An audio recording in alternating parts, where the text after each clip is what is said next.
Marvel studios के falcon and the Winter soldier के latest episodes आना शुरू हो गए हैं, या फिर जब तक आप ये वीडियो देख रहे होंगे सारे एपिसोड्स आ भी चुके होंगे, मगर मैं उन पे वीडियोस नहीं बनाने वाला।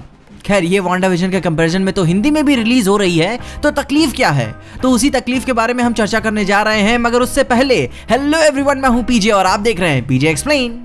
Falcon and the Winter Soldier WandaVision के कंपैरिजन में सिर्फ 6 एपिसोड कंसिस्ट करता है और ये पर एपिसोड का ड्यूरेशन भी 40 से 50 मिनट तक का जाता है। डिज्नी ने क्रिटिक्स और कुछ स्पेशल लोगों को इसका अर्ली एक्सेस भी दिया, सिर्फ एक एपिसोड को रिव्यू करने के लिए कि उनका पर्सनल एक्सपीरियंस कैसा रहा इसे देखने के बाद। मगर सबसे पहले मेन प्रॉब्लम यहीं पे आके अटक जाती है। कोई कंक्लूजन ड्रॉ करने से पहले सिर्फ एक एपिसोड को देखना out of total 6 episodes, it's just like watching only 17% of the story. और मेरे लिए falcon and the Winter soldier की सिर्फ 17% कहानी जानने के बाद मैं कोई उसका रिव्यू नहीं दे सकता। और अगर मैं सिर्फ कंपैरिजन के खातिर बताऊं तो ये ऐसा फील होता है कि मैंने सिर्फ 20 मिनट की कोई मार्वल मूवी देखी जो 2 घंटे वाली हो और सिर्फ उसके 20 मिनट के बिहाफ पे ही मैं अपना रिव्यू दे दूं। हम सब अलग अलग सिनेमा देखते हैं और हम सब जानते हैं कि कुछ पिक्चरें शुरू में स्लो स्टार्ट होती हैं मगर धीरे धीरे वो और बेहतर होती चली जाती हैं, और कुछ पिक्चरें शुरू में स्ट्रॉन्ग स्टार्ट होती है मगर एंड आते आते फीकी पड़ जाती हैं। और ठीक ऐसा सीरीज की कहानियों के साथ भी होता है।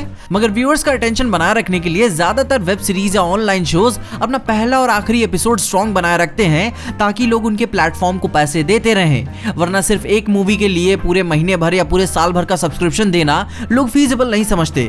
खैर, जहां रही बात falcon and the Winter soldier के शुरुआती एपिसोड्स की, तो वो स्ट्रॉन्ग शुरू हुआ है, काफी प्रॉमिसिंग है, मगर कहानी कंप्लीट नहीं है। मैं ऐसा नहीं कह रहा हूं कि मार्वल स्टूडियोज को अपने सारे एपिसोड्स एक साथ ही रिलीज कर देने चाहिए थे। उनका बिजनेस स्ट्रेटजी क्या, कहानी है, मैं सब बातें समझता हूं। बात क्रिटिक्स या रिव्यूज की नहीं है, बात उनके नाम की है जो कभी ठंडा नहीं पड़ना चाहिए, और इस क्वालिटी को मार्वल स्टूडियोज बहुत ही सीरियसली लेता है।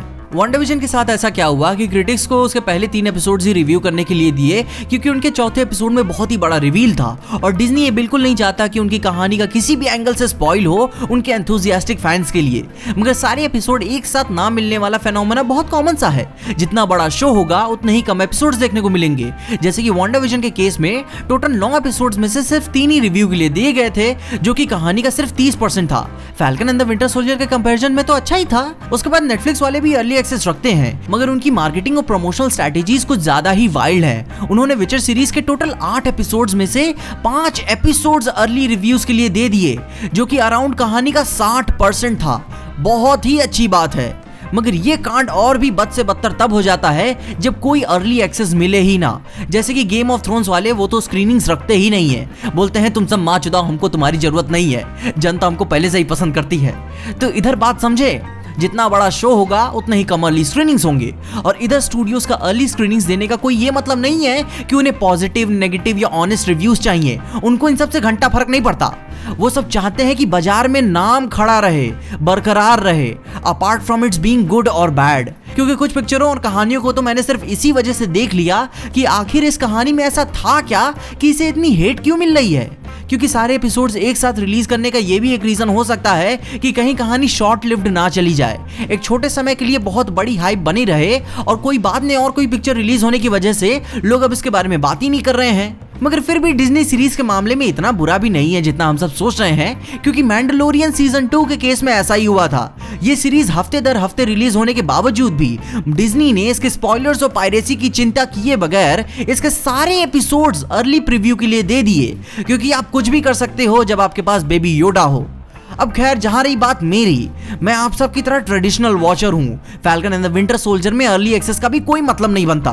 मैंने कहा कि मैं कोई रिव्यूज नहीं बनाऊंगा, और मेरा ये स्टाइल भी नहीं है। और अगर मैं आप सबसे दिल से बात बोलूं तो मैं डेड वीडियोस नहीं बनाना चाहता। ठीक, आज से 1 महीने बाद ये कौन बंदा सर्च करने वाला है कि Falcon and the Winter Soldier episode 5 theory, review, breakdown, decode, रबड़ी, रोना, बंदा नेक्स्ट एपिसोड बिंज कर लेगा। इतना सोचेगा ही क्यों? दैट मीन्स कि किसी भी क्रिटिक, रिव्यूअर, यूट्यूबर का वो आर्टिकल, वीडियो या कंटेंट डेड पड़ गया। मगर किसी बहुत ही खूबसूरत शख्स ने हमसे बात कही थी कि किसी भी परेशानी का कोई ना कोई सलूशन तो होता ही है, बस आपको खोजने की जरूरत है। और हम सब रहे हरामी लोग, कोई ना कोई रास्ता तो निकाल ही लेंगे। कुछ ना कुछ आपको तो देखने को मिलेगा ही, मगर क्या देखने को मिलेगा वो तो समय और वो हसीन लम्हा ही आपको बताएगा।